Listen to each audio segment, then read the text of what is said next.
A usual school trip turned into hell when the Manchester Hole cave was filled with water. Not everyone managed to escape. As always, I want to remind you that the video can be viewed at the viewer's discretion.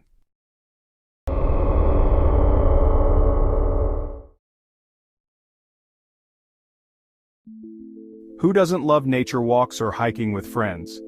Usually children are big fans of various adventures and interesting excursions. Sending your child on a school trip to a cave doesn't seem like a dangerous endeavor. But this case made many parents in England reconsider their attitude towards school trips. In the United Kingdom there are many different caves. Each has its own level of complexity. There are those that only experienced people can enter, those that ordinary tourists can enter knowing all the basic information, and those that even beginners or completely inexperienced people such as children can enter.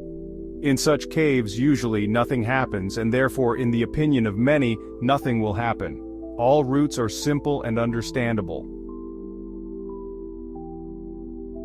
One of these caves is Manchester Hole. This cave is the easiest and safest of all the caves in this system. School children from all over the country come here to feel like young speleologists, and maybe even discoverers. The cave creates a feeling as if you are stepping onto the surface of an unexplored planet. The places there are so unique. Manchester Hole is part of the Nidderdale Cave system. The routes through this cave are closed, meaning the exit is in the same place as the entrance. Throughout the history of descents here, there have been no deaths or dangerous incidents, but only until 2005. On November 14, 2005, a group of 100 students from Decaster School went to the Nidderdale Caves in North Yorkshire. The teachers divided the children into groups of 10 to 12 people, with one teacher and one instructor from the local educational center in each group. The school organized such trips every year to unite the children and show them the beauty of nature in their native land. Even such easy and safe caves are associated with something unknown and risky for children. It's slippery, wet, and dark. Ideal for rebellious teenagers who are always looking for food for their rich imagination. Naturally, the children were thrilled. In one of the groups was a boy named Joseph Lister. He was a 14-year-old boy with a fashionable haircut.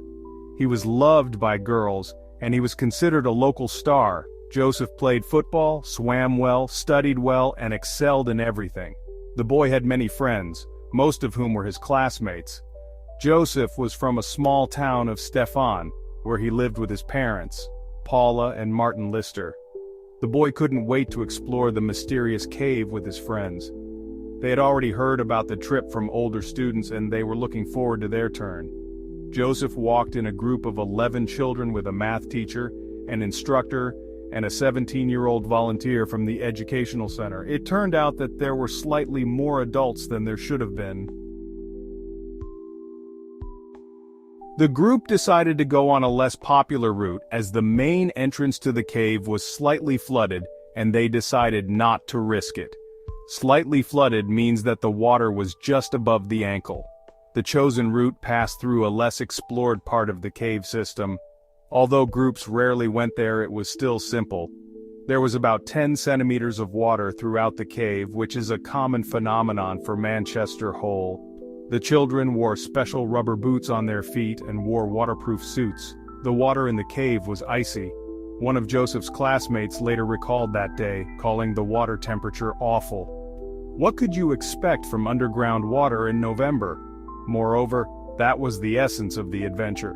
Of course, they wouldn't have gone into the cave if there had been heavy rain the day before. Then the water would have risen so much that it would have filled the cave almost to the top, making it impossible to enter. The weather was acceptable that day, and there was no reason to cancel the excursion. The children entered the cave and began to descend. They moved quite quickly, and despite the cold water, their pace was good enough. After several hours, the school children, teachers, and instructors found themselves at a section called the crawl, where they had to crawl, hence the name. The kids crawled through the narrow part and soon found themselves at the lower part of the cave. Further, they had to turn around and, having passed through the narrow section again, start climbing to the surface. However, to their horror, the schoolchildren noticed that their feet were getting deeper and deeper into the water. The water began to rise rapidly and fill the cave like a vessel. They had to get out urgently. By the time the adults gave the command to move back, the water had already reached the children's knees. Having reached the narrow passage, the students were horrified. The water had filled it almost completely, and in the already narrow passage there was only one place where the water had not reached. It was under the ceiling, and there would have been enough air for only one breath. At that time, the water continued to rise. The children began to dive and swim through this bottleneck and surfaced in the middle of the way to catch their breath, but only the first group managed to breathe during the passage. When the next 3 children dived, the passage was already completely flooded. Now they had to overcome this distance on one breath in icy water, in an unfamiliar place with sharp stones, and most importantly, in the dark. They only had headlamps as a source of light. Panic began in the group. The children cried and said they wanted to go home, and the instructors and teacher understood that they were losing time, and with every minute, the water in the cave was getting higher. Soon, the chamber itself, which was in front of Crawl, would be filled. They had to swim through this passage literally within the next few minutes. After that, it would be simply impossible. The children dived into the abyss one by one, hoping to surface at the end of the narrow passage. The last group with Joseph Lister dived in. One of the instructors dived with them. The man took one breath and pulled 2 children with him. There was no time to wait. He hoped that the third boy was swimming behind him. The instructor prayed that his headlamp would not turn off during the terrible swim. Here's how Joseph's classmate, Amy Ryder, recalled that moment. The instructor said we had to swim through the section in a minute or we would never get out of there. I was scared. None of the kids understood what was happening. Everyone was talking about how we needed to swim faster or the water would rise and we would all die. Amy accidentally turned the wrong way, and the 17-year-old volunteer had to dive after her. He saved her, risking his own life. When the last group finally surfaced and the teacher counted all the children, there were only 10. It quickly became clear that Joseph had stayed behind. He disappeared in the icy water. The teacher wanted to return for Joseph himself, to dive into the water to find the boy, but the instructor stopped him, understanding that he would be going to certain death. By that time, the cave had filled with water to the brim, cutting off the way back. The exhausted, hypothermic, and frightened group practically swam to the exit to call for help. But where could Joseph have gone? In a conversation with classmates, the guides found out that just before diving into the water, Joseph told a classmate to swim ahead. He was a good swimmer and could have helped the others if needed. Unfortunately, he needed help himself, and the cave did not accept such heroism. The first rescuer on the scene was Christopher Fox.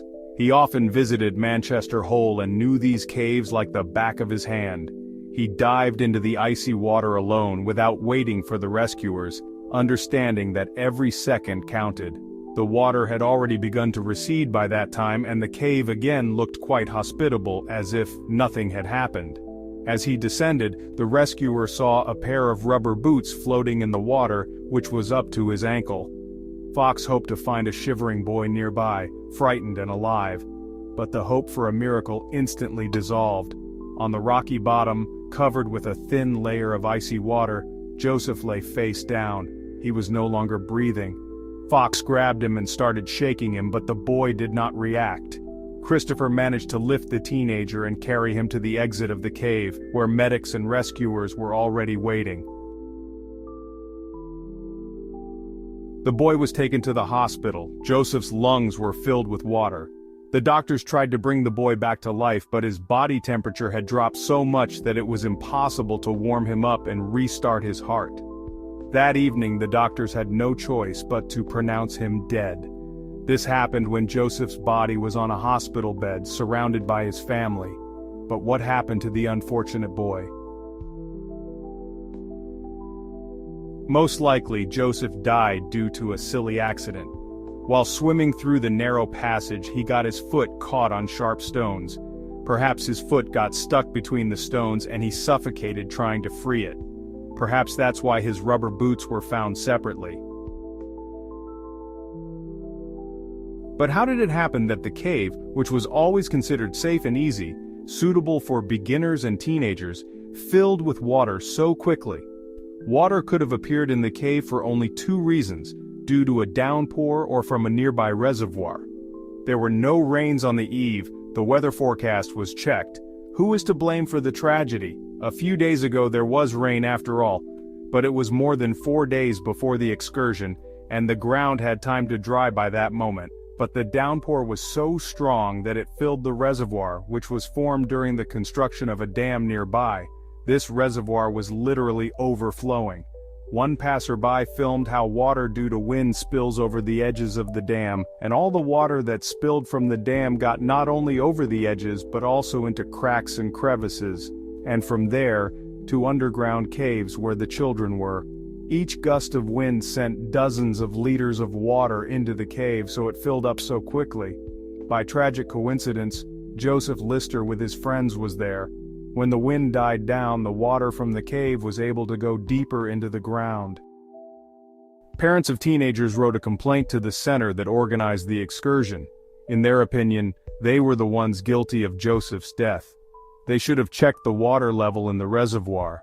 The prosecutor tried to prove that since someone even filmed a video with water spilling from the dam, it means the weather conditions were really unsuitable for descending into the cave. Nevertheless, the court ruled that the Yorkshire Education Centre did everything to ensure the safety of children during the hike, and they were not required to inspect the dam. This dam had never before caused such flooding in the cave. Apparently, at such moments there was simply no one there, because it was precisely established that the cave is regularly filled with water to the very top. This can be seen from traces of fresh mud and water on the vaults of the cave. But are there really no culprits? At the trial, testimony was also given by the very classmate whom Joseph possibly saved when he let her go first. She told about how their hike went, and in particular, none of the instructors, according to her, assessed how well the children were dressed, and also did not conduct a briefing on how to behave in water in their waterproof clothing. Perhaps this flaw arose because the cave was considered absolutely safe, and no one even thought that something so terrible could happen there. Every year thousands of children come here, and everyone returned home to their parents, telling exciting stories about caves, and everything was fine. A year after the tragedy, a monument in his honor was installed at the school where Joseph studied. Here's the speech given by the school principal. "In our school today there is an atmosphere of loss. We have lost a very close person. He was a boy with burning eyes. He adored life, and he had a bright future. He adored football and took sports very seriously. The tragedy occurred just a few months after the English government put forward a new initiative to support these hikes and activities for children, so that children would spend as much time as possible in nature. But this initiative was not withdrawn. On the contrary, even today, Manchester Hole is a place where teenagers come on excursions. Perhaps this place will become for someone a place of birth of love for nature and adventure, will invite them to explore other wild places. After all, for many, this is how a real taste for life awakens. And to predict what could have happened that day in Manchester Hole was probably impossible. At least that's what the court concluded. This is such a story about a terrible and tragic incident in Manchester Hole, a cave that took the life of a young guy. That's all from me. Write in the comments what you think about this case. Could someone have predicted what happened? Thank you for your attention, be careful, and see you in the next video.